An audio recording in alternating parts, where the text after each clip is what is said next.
एक छोटे से गांव में रामू नाम का एक गरीब किसान अपनी पत्नी गीता और अपने प्यारे कुत्ते मोती के साथ रहता था। तीनों का जीवन बहुत साधारण था, लेकिन प्रेम और संतोष भरा हुआ था। रामू के पास ज्यादा जमीन नहीं थी, पर वह मेहनत से खेती करता। मोती हमेशा खेत की रखवाली करता। गांव के लोग अक्सर कहते, रामू भले ही गरीब है, लेकिन उसका दिल बहुत अमीर है। वह अपना थोड़ा बहुत बांट देता, इसलिए सबका प्रिय बन गया। एक साल गांव में अच्छी फसल हुई। रामू और गीता ने सोचा कि इस बार अनाज बेचकर छत मरम्मत करवा लेंगे और मोती की झोपड़ी भी बनवाएंगे। इस साल जो फसल है उसे बेचकर छत ठीक करवा लें और मोती के लिए भी एक छोटी सी झोपड़ी बनवाएंगे। लेकिन किस्मत को शायद कुछ और ही मंजूर था। बरसात की शुरुआत हुई। जल्द ही बारिश इतनी तेज हो गई कि खेत भरने लगे। नदियां उफान पर थीं और पानी गांव में घुसने लगा। लोग अपने घर छोड़कर ऊंची जगहों पर भागने लगे। रामू, हमारा सारा अनाज और घर डूब जाएगा। जान है तो जहान है, पहले अपनी और मोती की जान बचाई। मोती हमेशा उनकी रक्षा करता रहा। तीनों ने मिलकर गांव छोड़ने का फैसला किया। कई बार गीता फिसलती तो रामू हाथ पकड़ लेते थे। आखिरकार वे ऊंचे टीले पर पहुंचे, जहां लोग शरण लिए थे। सभी के चेहरे पर डर और चिंता थी। मोती वहां भी अपने परिवार के साथ था। अगले कुछ दिनों तक बारिश लगातार होती रही। लोगों को खाना कम मिलता, पर वे एक दूसरे के साथ थे। रामू और गीता को भी खाना कम मिलता, लेकिन वे मोती को भूखा नहीं रहने देते।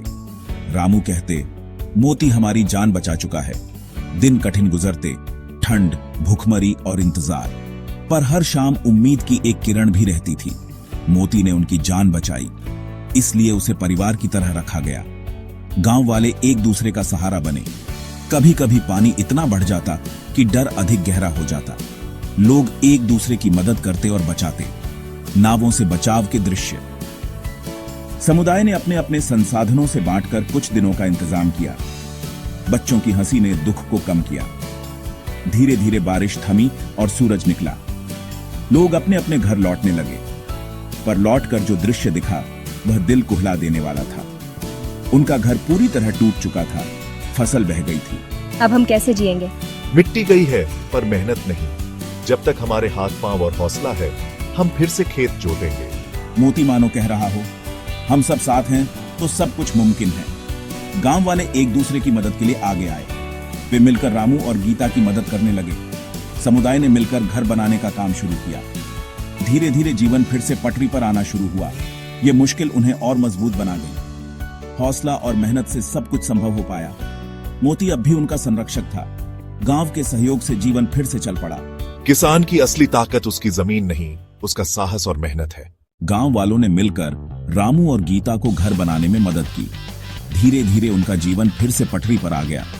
उनका पहला काम था फिर से खेत जोतना और बीज बोना। उनका हौसला उन्हें वापस काम पर ले आया। मोती हमेशा साथ था, उनकी सुरक्षा और आनंद का हिस्सा। छोटी छोटी खुशियां वापस आ गईं। यह मुश्किल ने सबको जोड़ दिया। एकता की ताकत दिखी। गांव वालों की मदद से उनका आत्मविश्वास बढ़ा। उनके सपनों में से छोटी छोटी चीजें फिर से बन पड़ी। मोती की झोपड़ी भी। धीरे धीरे सब कुछ सामान्य हुआ।